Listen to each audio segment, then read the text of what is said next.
और बीपीएससी में जो रैंक है इनका वो 249th रैंक है। कौन सा आपको पोस्ट मिला है? रेवेन्यू ऑफिसर का। रेवेन्यू ऑफिसर के पद पे जो है वो आप चयनित हुए हैं। मैं जिस फैमिली से हूँ उसमें मेरे पेरेंट्स को ये पता नहीं है बीपीएससी क्या होता है, रेवेन्यू ऑफिसर क्या होता है। पिताजी मेरे ऐसे छोटा मोटा मतलब गैरेज टाइप मेरा बोल सकते हैं, टाइप ऑफ मैकेनिक है। कितना समय देते थे पढ़ने में आप? मैं ज़्यादा वैसे 14-16 घंटे पढ़ने वाला तो कैंडिडेट नहीं था। अच्छा। 8 से 10 घंटा पढ़ता था। अगर आप भटके नहीं, एक जगह डेडिकेटेड रहे कि हाँ मुझे तो बस पढ़ाई मतलब पढ़ाई करना है, तो इतना भी टफ नहीं है। सिंपल सा एग्जाम है, उसे क्रैक आराम से किया सकता है 1.5-2 साल में। नमस्कार, मैं हूं अंजलि और आप देख रहे हैं द इंडियन स्टोरीज। हमारे साथ जो आपको एक साधारण चेहरा नजर आ रहा है वो साधारण नहीं है।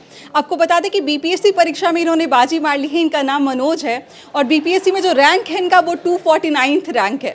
सीतामढ़ी के रहने वाले हैं, बातचीत करते हैं। सर, सबसे पहले बहुत बहुत स्वागत है आपका। धन्यवाद। पहले तो बहुत बहुत बधाई आपको कि आपने इतना अच्छा रैंक हासिल किया और अपने जिले का नाम, पूरे बिहार का नाम जो है वो कहीं ना कहीं आपने चमकाया है। Thank you ma'am.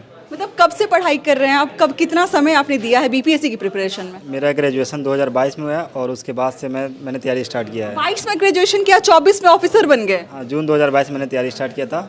उससे पहले मैं मतलब साइंस बैकग्राउंड से हूँ। अच्छा। उससे पहले ये सिविल सर्विस को लेकर तो ऐसा कुछ ज़्यादा आइडिया था नहीं जी।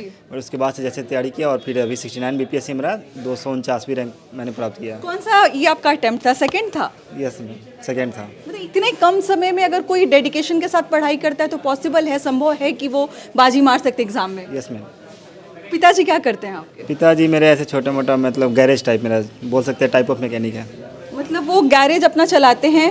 पैसे थे उतने की अच्छे खासे पढ़ाई के लिए, मतलब वो जुटा पाते? नहीं, मैंने अपना तैयारी ऑनलाइन ही किया है और मेरा घर से ही तैयारी हुआ है। खान सर के पास आप ऑनलाइन क्लास करते थे? Yes ma'am. मेरा मतलब पहले तो खान सर का फाउंडेशन किया और फिर उसके बाद 69 का जो बैच आया था मैंने उससे तैयारी किया है। अच्छा, बड़े सारे लोग सवाल उठाते हैं कि पता नहीं रिजल्ट होता होगा नहीं होता होगा, ऑनलाइन क्लासेस में कैसे पढ़ाई होता होगा। उन लोगों को क्या बोलना चाहिएगा? ऑनलाइन अब मुझे लगता है कि ऑफलाइन से बेटर मुझे लगता है। अच्छा। उसमें क्योंकि एक जब तो आप अपने शहर को छोड़ कर आते हैं तो एक्स्ट्रा पैसे भी लगते हैं, रहने का, खाने का, हर चीज़ का। और फिर घर पे है तो किसी चीज़ का दिक्कत भी नहीं, आराम से खाना पीना और अदर कोई काम रहता ही नहीं, बस पढ़ना है मतलब पढ़ना है। कितना समय देते थे पढ़ने में आप? मैं ज़्यादा वैसे 14-16 घंटे पढ़ने वाला तो कैंडिडेट नहीं था। अच्छा। 8 से 10 घंटा पढ़ता था सिंपल, उससे ज़्यादा मेरे से हर दिन 8 से 10 घंटे आप पढ़ाई में देते थे? ऑन एन एवरेज 8 से 10 घंटा कह सकते। अच्छा, कहाँ चूक हो जाती है? आपने 2 साल में जो सक्सेस हासिल किया है, कहाँ चूक जाते हैं बच्चे जो तैयारी करते हैं कि जिनको 8 साल 10 साल लग जाते हैं या फिर उनका आखिरी अटेम्प्ट भी खत्म हो जाता है?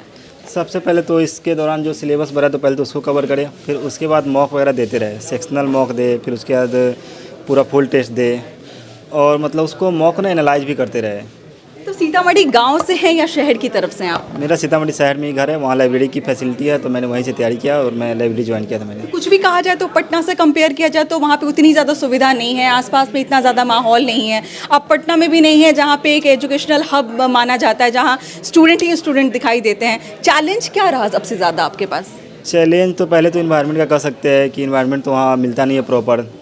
वैसे जगह पे जहाँ ज़्यादातर लोग बीपीएससी का तैयारी नहीं करे और कुछ कोई लोग कर भी रहे तो रेलवे लाइक वनडे एग्जाम का कर रहे, टीचर वगैरह का, बिहार पुलिस ये सब का। तो सबसे पहले तो माहौल का ही इशू रहता है, बट फिर भी अगर डेडिकेशन के साथ किया जाए तो अभी ऑनलाइन सोचे काफ़ी है। साथ ही यूट्यूब से भी बहुत सारा हेल्प मिल जाता है। तो अगर आप भटके नहीं, एक जगह डेडिकेटेड रहे कि हाँ मुझे तो बस पढ़ाई मतलब पढ़ाई करना है, तो इतना भी टफ नहीं है। सिंपल सा एग्जाम है, उसे क्रैक आराम से किया सकता है 1.5-2 साल में। मतलब ये यकीन हो रहा है कि आप इस वक्त खड़े हैं यहाँ पर और बीपीएससी आपने जो है वो क्लियर कर लिया है, इतना अच्छा रैंक ला दिए हैं आप, मतलब महसूस होता है, यह लगता है सपना जी रहा हूँ? यस मैम, कह सकते हैं एक सपना जी रहा, बट अभी और आगे जाना भी तो यूपीएससी भी देना है।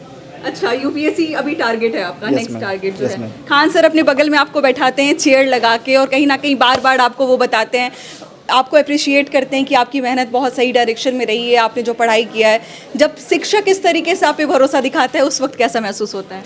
खान सर को तो पहले बहुत बहुत धन्यवाद, जो उन्होंने बोल सकते हैं शिक्षा के क्षेत्र में जो क्रांति लाई इन्होंने, खासकर जो ऑनलाइन जो एजुकेशन में इतना कम फी में, मतलब शायद ही कोई और इनका फैकल्टी देखा जाए इतना अच्छा फैकल्टी है, मतलब जितना तारीफ किया जाए उतना कम है। जो भी सब्जेक्ट की बात कर लें, ज्योग्राफी की बात कर लें, पॉलिटिक्स की बात कर लें या फिर किसी सेक्शन की बात कर लें, सर के पास टीचर्स बहुत अच्छे अच्छे हैं। एक से बढ़ के एक कर सकते हैं, मतलब किसी का ऐसे नहीं बोल सकते हाँ ये अच्छे है तो फिर दूसरे वाले कहेंगे भाई मैं भी तो अच्छा हूँ।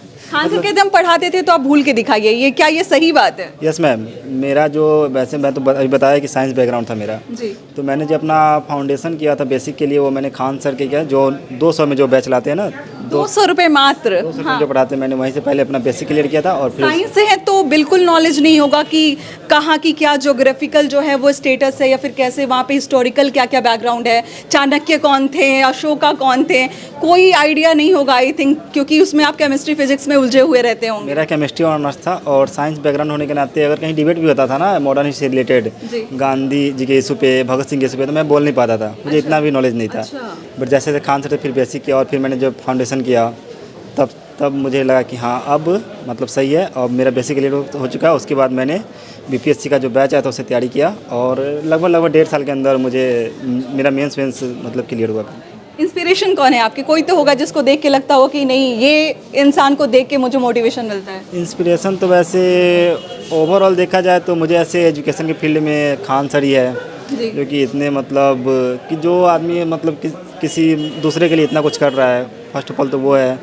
और ओवरऑल देखा जाए तो विराट कोहली, जो कि उनका जो गेम के प्रति डेडिकेशन रहता है, उसी टाइप का डेडिकेशन फील्ड कोई भी हो, डेडिकेशन तो हर जगह मांगता ही है। जी जी जी। वैसा हो तो फिर सफलता मिलेगा ही। कौन सा आपको पोस्ट मिला है? रेवेन्यू ऑफिसर का। रेवेन्यू ऑफिसर के पद पे जो हैं वो आप चयनित हुए हैं। माता पिता का क्या रिएक्शन था जब आपने ये बताया कि मैं मतलब चयनित, क्योंकि बहुत सारे सोशल मीडिया पे ना वीडियोस वायरल होते हैं जिसमें वो रिएक्शन दिखाया जाता है कि जब वो रिजल्ट चेक करता है बच्चा और माँ बाप जो है वो खुशी के मारे रोने लगते हैं। क्या आप उस मोमेंट को बताइए ज़रा। मैं जिस फैमिली से हूँ उसमें मेरे पेरेंट्स को ये पता नहीं है बीपीएससी क्या होता है, रेवेन्यू ऑफिसर क्या होता है। अच्छा, मतलब माता पिता जी को ये नहीं पता कि आप किस चीज़ की तैयारी कर रहे हैं और क्या बनेंगे उससे? नहीं पता, बस पेरेंट्स को इतना है कि बेटा पढ़ने में बचपन से अच्छा है और उसने कुछ अच्छा ही करेगा। कुछ अच्छा ही और कोई अच्छा जॉब लिया है। तो जब बताया तो क्या रिएक्शन था उस टाइम तो में? फिर मम्मी तो ऐसे जब से इंटरव्यू हुआ तब से ऐसे बोल रही थी कि हाँ हो जाएगा हो जाएगा, बहुत सारी मन्नतें भी मांगी उन्होंने।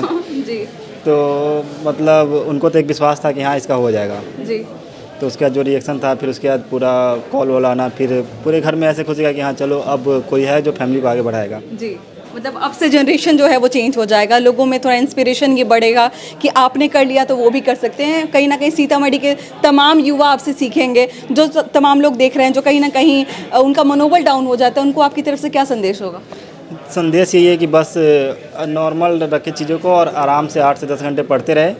और अभी जो 8 से 10 घंटे मतलब पढ़ना है ना, टाइम पढ़ना है उतना तो कम से कम पढ़ना ही पड़ेगा भाई। और अगर आप तैयारी कर रहे हैं, अगर ऑनलाइन तैयारी कर रहे हैं तो शॉर्ट्स, यूट्यूब शॉर्ट्स है या फिर इंस्टाग्राम, ये सब रील्स के चक्कर में कम से कम पढ़े। आप इस्तेमाल करते हैं सोशल मीडिया का, ये जो भी सारे प्लेटफॉर्म्स हैं? तैयारी के दौरान मैंने इंस्टाग्राम डिलीट कर दिया था और उस टाइम मैं ऐसे बोला था कि जब तक मेरा सिलेक्शन नहीं होता है ना मैं इंस्टाग्राम आईडी नहीं बनाऊंगा। तो अच्छा, अभी भी तो मैंने आपके पास इंस्टा नहीं था उस टाइम? अभी वो तब मैंने डिलीट कर दिया, तैयारी कॉलेज के टाइम पे था बट फिर मैं डिलीट करता। भाई और आपने 2 साल में 22 पे ग्रेजुएशन किया, 24 में रिजल्ट है, अब अभी भी लगता है आपको कि लेट हो गया, डिले हो गया? हाँ 68 में मेरा वैसे रह गया था, 4-5 नंबर से पीटी रह गया था, तो उसमें भी हो सकता था अगर थोड़ा और एफर्ट डालते तो, बट कोई नहीं।